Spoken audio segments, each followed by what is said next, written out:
Hello guys, welcome. Please subscribe to my channel, My Dreamy Dramaland.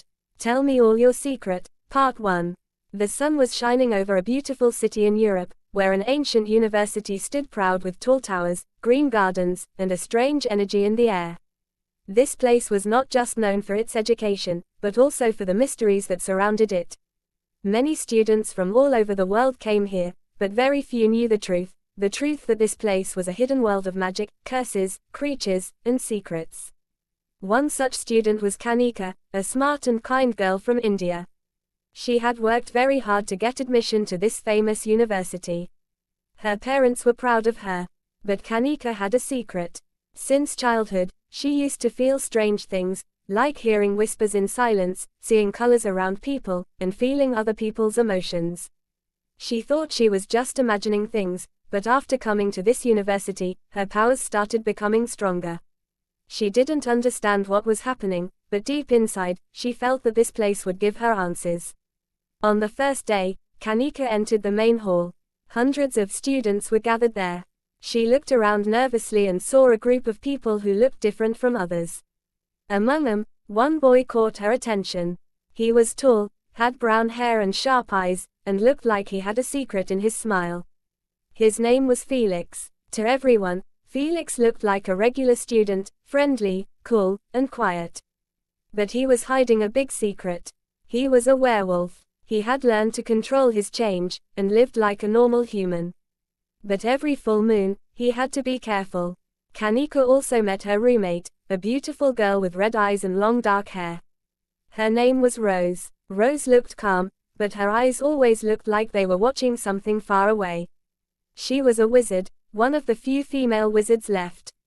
She didn't talk much at first, but when she found out that Kanika could see energies and auras, she became interested. "You're not ordinary," Rose told her one night. "There's something inside you, something strong." A few days later, Kanika was swimming in the university pool when she saw another girl who moved like water itself. She was smiling brightly, laughing with others. Her name was Heera, a sweet, cheerful girl with soft features and shiny hair. She was amazing at swimming and had got admission because of it. But the truth was, Heera was a mermaid. She could live on land like a normal girl, but water was her home. No one knew this, except a few trusted friends. During lunch, Kanika often saw a quiet boy sitting in the corner of the cafeteria, always reading books and writing notes. His name was Alen. He was brilliant, always answering the professor's toughest questions. But Kanika felt something strange about him, coldness, like winter in his aura. She later found out that Alen was a vampire. He didn't drink blood from humans anymore, he had learned to survive on animal blood and energy from the moon. In the art class, Kanika met a couple who dressed in black, wore silver rings, and always looked like they had walked out of a dark movie. The names were James and Kaith. They were a gothic couple, deeply in love. But there was more to them. They had survived a demon attack when they were kids and now had magical tattoos on their bodies to protect themselves. They were not supernatural, but they had seen the darkness, and they understood magic better than most. One evening, while walking near the gardens, Kanika met a girl who was sitting alone, looking at the stars. She looked dreamy, almost like a painting. Her name was Esha. She smiled at Kanika and said, "Don't you ever wish you could fly away from this world?" Kanika laughed and sat beside her. Later, she discovered that Esha was a fairy, but cursed by heaven because of her mischief. She had once stolen a sacred gem from the fairy world, and now she was punished to live like a human until she proved her worth. As days passed, Kanika became closer to all of them. They formed a small group, all different, all hiding secrets, but all connected by something bigger. One night, while sitting in the old library, Rose told them a story. Long ago, she began, this university was built on the land where the veil between the human world and the magical world was thin. Many creatures came here to learn, to hide, and to live. But something happened, something dark. A curse was cast, and since then, every 100 years, darkness rises again. Kanika felt a chill down her spine. "Do you think it's happening again?" she asked. Alen looked up from his book. "I've been studying the signs. The stars, the weather, the deaths of magical animals in the forest." "Yes, It has started. Suddenly, a loud bang was heard outside the library. The group rushed out and saw a black cloud forming in the sky. The air became cold, and a strange wind blew across the trees. "It's here," said Felix, his eyes turning golden. "The darkness has returned. Subscribe to my channel, My Dreamy Dramaland. Tell me all your secret, Part 2. The dark cloud above the university was not normal. It was alive. It moved like a creature, spinning slowly and releasing a low growl that only the magical ones could hear. Kanika held her head as a sharp pain passed through her mind. Her vision blurred for a second, and then she saw something, a quick image of a tall figure dressed in black, with no face, standing in a ruined tower. "Did anyone see that?" she asked, looking around. "I saw nothing," said James, frowning. "I did," whispered Rose. "I think it was a shadow spirit. But I thought they were destroyed long ago." The group ran back inside the library and locked the doors. Heera was shaking. "What was that thing? I felt like I couldn't breathe." "It's a sign," said Alen, opening an old book. "When the sky turns black without rain, and the wind speaks in forgotten languages, the ancient evil is returning." Kanika looked at the others. "Why us? Why now?" Felix stepped forward. "Because we are not ordinary. And maybe, we're supposed to stop it." The days that followed were filled with fear and mystery. Students started falling sick with strange symptoms. Some were sleepwalking, others speaking in unknown tongues. A professor disappeared without a trace. The university officials told everyone it was a weather problem and some kind of virus, but the group knew better. One night, Esha came running to Kanika's room, her face pale. "I saw it again," she said. "That shadow, it was in my dream. But it spoke to me this time." "What did it say?" "It said my punishment is not over, and I must choose between light and dark. I think it's trying to turn me into one of them." Kanika placed a hand on her shoulder. "You won't become one of them. We'll find a way to stop this."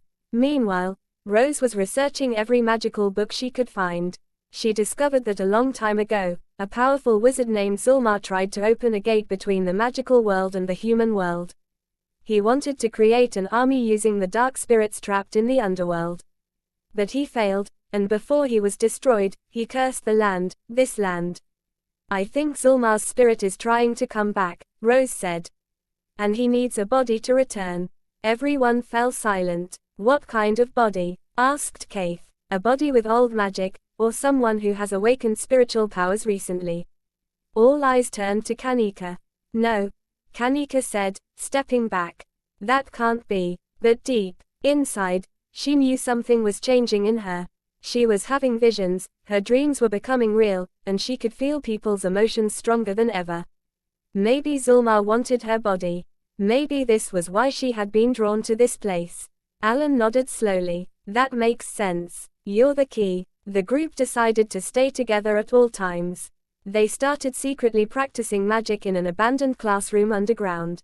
Felix taught them how to listen to nature and control their animal instincts. Rose showed them spells of protection. Esha helped with fairy charms. Even Heera revealed that her singing voice had power. She could control small waves and wind. James and Kaith, though not magical, were brave and smart. They created maps of hidden places in the university where strange symbols were appearing. One of those places was a secret basement under the main tower. One evening, they went down together. The basement was dark, wet, and cold. Strange marks were on the walls. Suddenly, Kanika felt dizzy. She fell to her knees and touched the ground. A soft light came from her fingers. The ground cracked open, and a small box came out. It was made of silver and had ancient symbols. "It's a soul box," whispered Rose. "It holds energy, maybe Zulmar's energy. We have to destroy it," said Alen. But before they could, the box floated in the air, opened by itself, and a black mist came out. The shadow of Zulmar formed again. "You cannot stop me," it said in a voice like broken glass. "You are all children playing with fire." Then the shadow looked directly at Kanika. "You are mine." The group tried to fight it with magic, but the shadow disappeared into the walls. The box turned to ash. "We're running out of time," said Rose. "He's getting stronger." The group made a plan. they would find the ancient spell that destroyed Zulmar the first time. It was hidden in a place called the Mirror Realm, a secret magical world that showed truth and lies together. To enter it, each person must face the deepest fear. Heera was the first to try. She entered a mirror with a song and disappeared inside. After 10 minutes, she came back, crying. I saw myself in a tank, trapped like a pet. That's my fear, to be taken back to the ocean and never live free again. One by one, they all entered the mirror, facing the darkest emotions. James saw Kaith dying. Kaith saw herself alone. Felix faced the wolf inside him and learned to accept it. Alen faced the moment he drank human blood for the first time, and forgave himself. Kanika stepped into the mirror last. She saw her past, her childhood, her loneliness, and a version of herself as Zulmar's queen, standing over a burning city. The dark version of her said, "Power is yours. You just need to take it." Kanika screamed, "No," and a light exploded inside the mirror, breaking it into 1,000 pieces. She had passed the test. In the broken pieces, they found an ancient scroll. It had the words of the Seal of Light, a spell powerful enough to trap Zulmar's spirit forever. But there was a cost. The spell needed one person to hold Zulmar inside their body until the spell was complete. That person might not survive. Before anyone could speak, Kanika said, "I'll do it. This is my fight. My power awakened because I was meant to protect, not to run." "No," said Felix. "There has to be another way." But they all knew there wasn't. That night, they went to the top of the main tower. The black cloud returned, spinning like a storm. Zulmar's shadow appeared, larger than before. "You can't stop me," he shouted. "I will rise again." Kanika stepped forward, her eyes glowing. She opened her arms. "Then take me." Zulmar's spirit rushed into her body. Kanika screamed as her feet lifted off the ground. But then, Rose, Alen, Esha, Felix, Heera, James, and Kaith formed a circle around her, chanting the Seal of Light together. The air turned golden. The wind stopped. And then, silence. Kanika fell to the ground. She wasn't breathing. Subscribe to my channel, My Dreamy Dramaland. Tell me all your secret, Part 3. The silence was terrifying. Kanika lay on the stone floor of the tower, her face calm, her eyes closed. The golden light around her had faded. Rose ran to her first, checking her pulse. "She's not breathing," she said, panic in her voice. Felix pushed everyone aside and dropped to his knees beside her. "No. Come back, Kanika. Please." His voice cracked. He placed his hand on her chest and whispered, "You promised we'd fight together." Tears filled Heera's eyes. She gave everything. "No," said Alen firmly. "It's not over." He opened a small book, flipping pages fast. "There's a revival spell, but it needs something strong. Life force, energy, and," he paused, "a kiss of truth." Felix looked up. "What do you mean?" "It must come from someone who truly believes in her, someone who connects to her soul." Felix leaned down, brushed a lock of hair from Kanika's forehead, and whispered softly, "Come back. The story's not finished. You're not done saving us." Then, he kissed her. For a moment, nothing happened. Then, Kanika gasped. Her chest lifted, air rushed back into her lungs. Her eyes flew open. They were glowing gold, but this time, the light was gentle. "You came back," cried Esha. Kanika sat up slowly, holding her head. "I saw him, inside my mind. Zulmar. He's trapped, but he was trying to confuse me. He offered me power. He said I could become a goddess." Rose helped her stand. "But you didn't listen." "No," Kanika replied, "because I already have power. And it comes from you all. My friends." They had stopped Zulmar, for now. His soul was sealed inside a golden crystal, hidden in a magical vault created by Alen, Rose, and Esha together. But they knew he would try to return again someday. The next day, the sun rose brighter than usual. The sky was clear. The sickness that had spread among the students disappeared. Professors returned. Everything felt peaceful. But the group had changed. Kanika became a student leader, quietly guiding others who had hidden powers. She now fully accepted her spiritual gift and began training under Rose to become a spiritual guardian. Felix opened up more. He started a club for night walkers, people who felt different, those who didn't quite fit in. He and Kanika grew closer, often walking under the stars and talking for hours. Rose continued studying ancient magic, but now with help. She smiled more often and even started calling Kanika her little sister.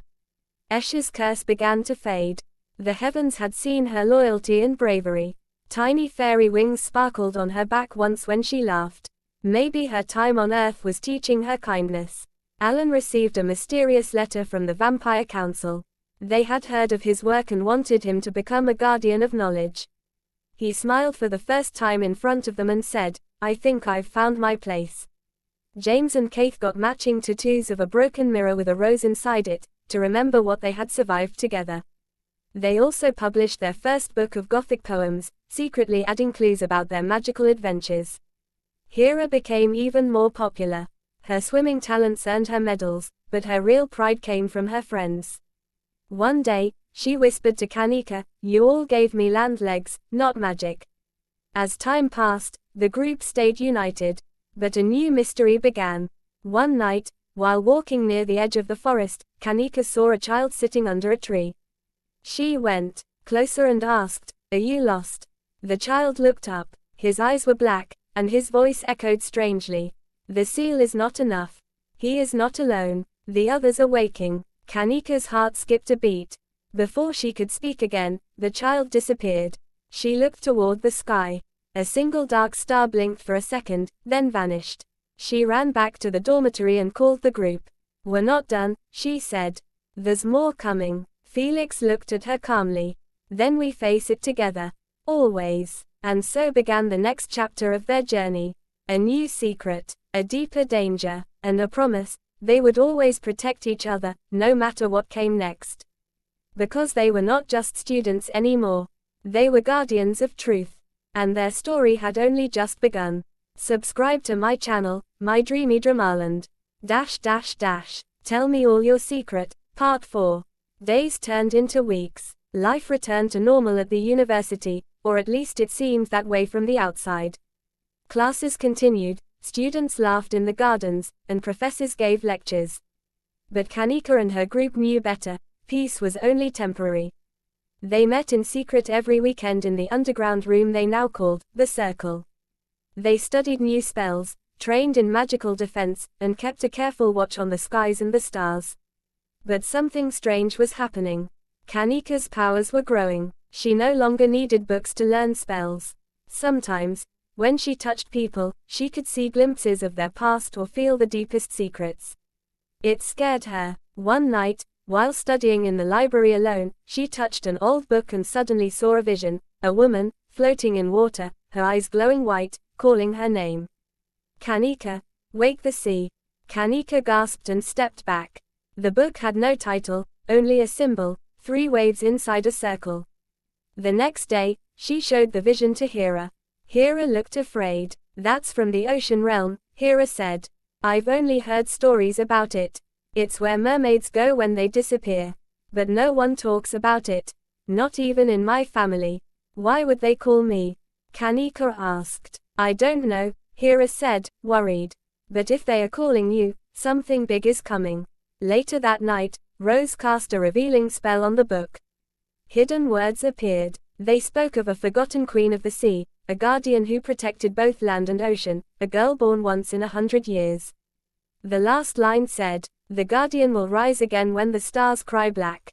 "What does that mean?" Felix asked. Before Rose could answer, the tower clock began to ring, 13 times. A 13th bell. There was no such thing.